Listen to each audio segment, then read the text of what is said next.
Un tas de ruines.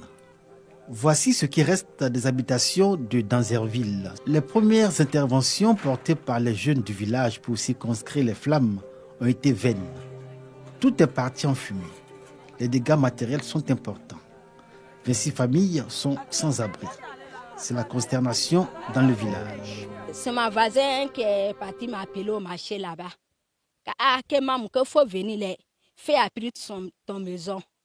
Ah, je suis venu, on ne peut pas rentrer pour enlever bagage. Fais appris tout. Je tiens vraiment à dire merci à cette jeunesse dynamique-là, qui vraiment, sans elle, vraiment ce serait une tragédie totale.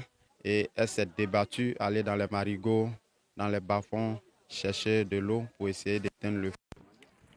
Aucune perte en vie humaine n'a été relevée. Parmi les personnes touchées, les commerçants dont les magasins et boutiques attenant aux habitations ont été aussi réduits en cendres. Des témoins révèlent que le feu s'est rapidement propagé à cause du matériau dans lequel ont été construites les maisons, le bois, matière dont le contact avec le feu conduit à une rapide propagation des flammes. Entre douleur et tristesse, les populations appellent à l'aide. S'il y avait suffisamment de l'eau, vraiment ça n'allait pas arriver. 2, 3 maisons allaient brûler et les autres seront... Même avant d'envoyer les gens, en tout cas on s'avance dans les marigots partout pour envoyer l'eau.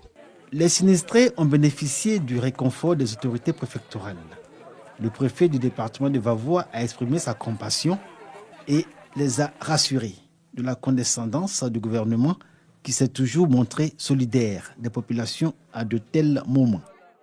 Au nom donc du gouvernement, toutes les dispositions sont en train d'être prises pour apporter un soutien efficace aux populations.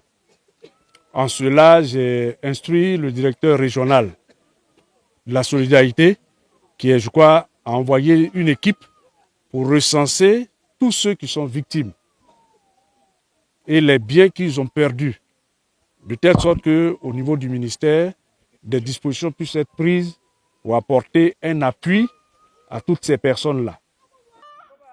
Une enquête a été ouverte pour déterminer les causes de cet incendie. Danzerville, aujourd'hui gros village, était à l'origine une cité où logeaient dans des maisons construites en bois les employés de l'ex-SIFCI, Société industrielle forestière de Côte d'Ivoire. Une série fermée depuis 2020.